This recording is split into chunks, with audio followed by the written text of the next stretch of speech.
تو ایک ہوتی ہے پوری کتاب، اور پھر ایک اس کتاب کے شروع میں 2-4 صفحوں کے اوپر اس پوری کتاب کا خلاصہ لکھ دیا جاتا ہے، جس کو دیباچہ کہتے ہیں یا مقدمہ کتاب کہتے ہیں۔ تو میں بطور مقدمہ اس پورے مسئلے کا جو ہے اس کی چند باتیں مین قرآن پاک میں سے آپ کے سامنے رکھتا ہوں، اور پھر آگے اسی سے اندازہ ہوگا کہ یہ مسئلہ جس قدر سنگین ہے اسی قدر اس کا سمجھنا ضروری بھی ہے، اگرچہ مشکل ہے، سمجھنا مشکل بھی ہے، لیکن اگر کوشش کی جائے تو کون سی بات ہے جو بندے کی سمجھ میں نہیں آتی۔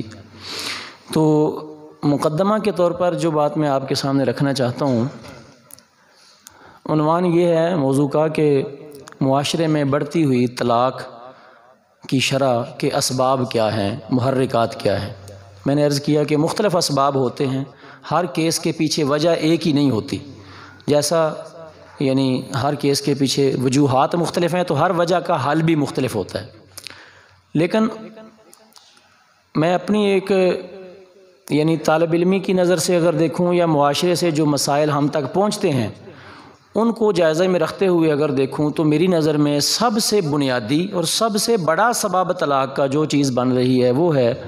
علم دین سے دوری۔ شریعت مطہرہ کا جو علم ہے، حقوق زوجین جو ہیں،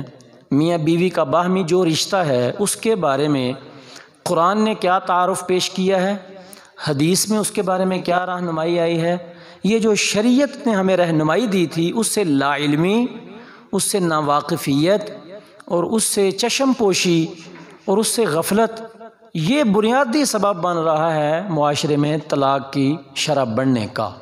کعبہ تو دیکھ چکے، کعبے کا کعبہ دیکھو، حاجیوں آؤ شہنشاہ کا روضہ دیکھو۔